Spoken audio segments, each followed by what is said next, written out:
పేదల ఇళ్లలో విద్యుత్ ఆదా పెంచి బిల్లు తగ్గించే లక్ష్యంతో ఆంధ్రప్రదేశ్ ప్రభుత్వం కీలక ఒప్పందం కుదుర్చుకుంది. ఈ ఒప్పందం ద్వారా 1.50 లక్షల పేదల ఇళ్లకు విద్యుత్ సేవలు మెరుగుపరిచే పనులు చేపట్టారు. రాష్ట్ర ప్రభుత్వం కేంద్ర ప్రభుత్వానికి చెందిన ఎనర్జీ ఎఫిషియన్సీ సర్వీసెస్ లిమిటెడ్ తో Andhra Pradesh state housing corporation limited మరియు state energy efficiency development corporation limited ఒప్పందం కుదుర్చుకున్నాయి. ఈ ప్రాజెక్టు మొదట చిత్తూరు జిల్లాలో ప్రారంభమవుతోంది. దీని ద్వారా విద్యుత్ బిల్లు తగ్గే అవకాశం ఉన్నట్లు ప్రభుత్వం చెప్తోంది. ముఖ్యమంత్రి నారా చంద్రబాబు నాయుడు సమక్షంలో ఈ ఒప్పందం జరిగింది.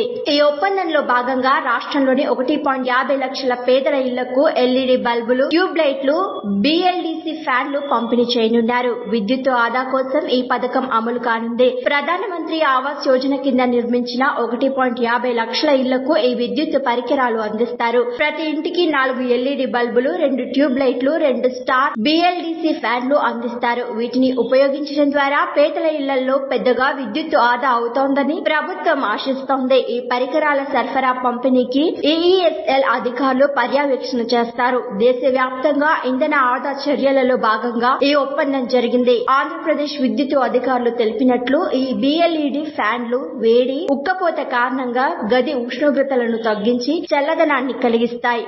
ఈ ఫ్యాన్లు కరెంటు ఆదా చేస్తాయి. ఎల్ఈడి బల్బులు, బ్యాటరీ ట్యూబ్ లైట్లు ఎక్కువ వెలుతురు అందజేస్తాయని, అలాగే ఎక్కువ కాలం నాణ్యత కాపాడుతాయని తెలిపారు. ఇవి సాధారణ బల్బులతో పోలిస్తే తక్కువ విద్యుత్ వాడకం, ఎక్కువ కాంతిని అందిస్తాయి. దీనివల్ల కరెంటు బిల్లు కూడా తగ్గుతుంది. ఈ విధానం దేశంలోని ఇతర రాష్ట్రాలకు ఆదర్శంగా నిలవాలని, రాష్ట్రం అగ్రగామిగా నిలవాలని ప్రభుత్వం భావిస్తోంది. ప్రాజెక్ట్ ను త్వరగా ప్రారంభించేందుకు చర్యలు తీసుకుంటున్నారు. ఈ ఏడాది ఉష్ణోగ్రతలు రగిలిపోయాయి. కార్తీక మాసం దగ్గర పడుతున్నప్పటికీ ఎండలు తీవ్రంగా ఉన్నాయి. ఇలాంటి పరిస్థితిలో బిఎల్డిసి ఫ్యాన్లు ప్రతి ఒక్కరూ ఉపయోగించాలని ప్రభుత్వం సూచిస్తోంది. ఇవి విద్యుత్ ఖర్చు తగ్గించి వేడి తగ్గించే లక్ష్యంతో అమలు చేస్తున్నారు. 2014లో చంద్రబాబు ప్రభుత్వంలో ఎల్ఈడి బల్బుల పథకం ప్రారంభమైంది. అప్పటి నుంచి ఎల్సీడీ లైట్లు, ఇతర ఆధునిక పరికరాలు అమల్లోకి వచ్చాయి. వీటి ద్వారా విద్యుత్ వినియోగం తగ్గింది. స్థానిక సంస్థల ఆర్థిక భారం కూడా తగ్గింది. ఇప్పుడు ఈ కొత్త పథకంతో పేదలపై విద్యుత్ భారం తగ్గించి